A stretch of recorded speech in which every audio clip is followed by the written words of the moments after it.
God bless you. This is Faithful Revere. It's Thursday night, and I had a reflection for tonight. It was something, I believe it was, create a new sound. But I'm not going to be giving that reflection. I felt the Lord lead me to give a reflection that I was preparing last night for next week. And the theme of this reflection is Heaven Opens Its Scaffold. So I'm going to be reading from my notes. I have my Bible. This is your Faithful Revere Talk. In the book of Psalm, chapter 139, verse 23 reads like this. Search me, O God, and know my heart. Test me and know my anxious thoughts. There are moments in our walk with God where surface prayers are no longer enough. These surface prayers that we do are no longer enough. We ask for blessings, we ask for God to do breakthroughs, and we ask for open doors. But this verse, Psalm 139, verse 23, this verse invites us into something else, invites us deeper, invites us with something more precise. It's more precise. It's in the moment where we say, God, don't just bless me, examine me. Examine me. Again, the verse says, search me, O God. Examine me, O God. Search me, O God, is not a casual request. It's not a simple request. It's not something that you just say, just to say it. By you saying, search me, O God, you're asking him to examine you. Examine your thoughts, your feelings, your emotions, your heart. Examine your intentions. It's an invitation from heaven to come closer to him, so close that nothing is hidden. No hidden wounds, no hidden agendas, nothing hidden before him. It's saying, Lord, I give you permission. Search me, oh God.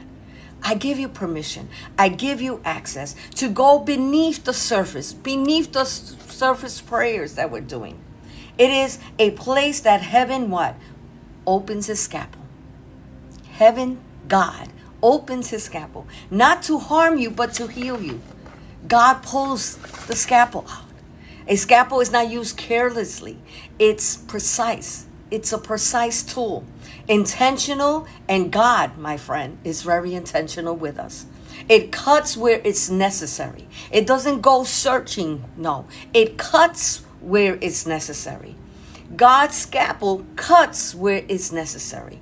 It cuts where that wound is hidden because he wants to take it out, remove it, so it won't be a hindrance in your walk with him and relationship with him anymore. And when God begins to search the heart, when he begins to examine us, he doesn't expose everything at once. No, he gently, accurately reveals what needs attention, layer by layer.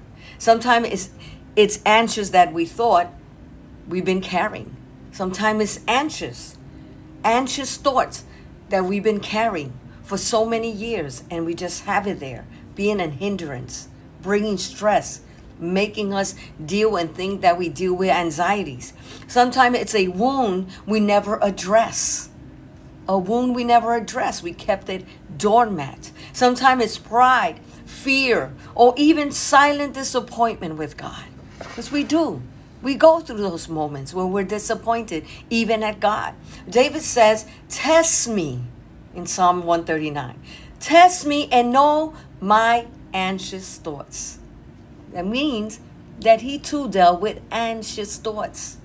That means even in the thoughts we try to manage or hide are not beyond God's reach. They're not beyond God's reach. They're not. And when heaven opens and God uses his scalpel, it begins to separate truth from what? From the lies that the enemy's been putting in us. Faith from fear, purity from mixture. My God, it may not always feel comfortable because the cutting is going to sting. You're going to bleed. It's going to hurt. So it might not look comfortable, but surgery, rarely does. Surgery, when someone tells you you're going to need surgery, it's not an uncomfortable situation or even thought to think about. You become anxious, worry, stress. But it's always for healing. The surgery that God does when heaven opens and takes the scalpel, when God takes the scalpel, it's for healing. it's for healing. Because God is not a judge standing at a distance. No, we are that. We judge everything and everyone we see, but God doesn't do that. He is a loving Father and a skilled surgeon.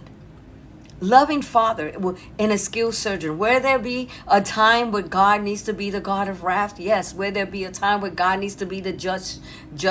Yes. When God is going to judge us? Yes. But when we're going through this healing process, when God is trying to reveal to us, when we're asking God, because that is a sense of surrender, when you're asking God and you're coming and you're saying, search me, God, examine me, you're surrendering. You're like giving him access. He comes in as a loving Father and a skilled surgeon. He sees what we cannot see, and he removes what we cannot remove on our own.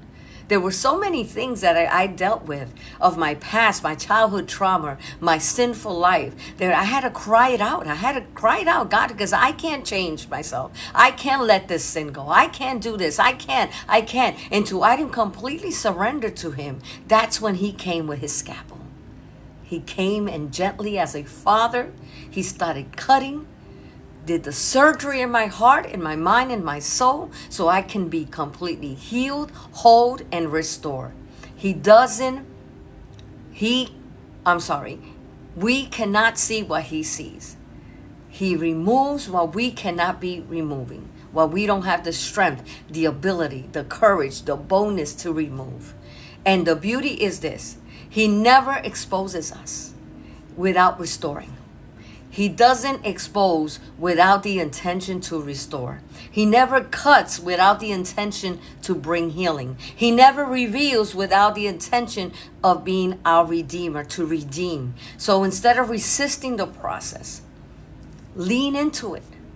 Instead of resisting God, instead of saying, I don't want the surgery, I don't want you to examine, I don't want you to cut me with the scalpel, I don't want you to remove, lean into him. Trust this process. Let God search you. Let God examine you. Let him speak to the places you're trying and been trying to avoid.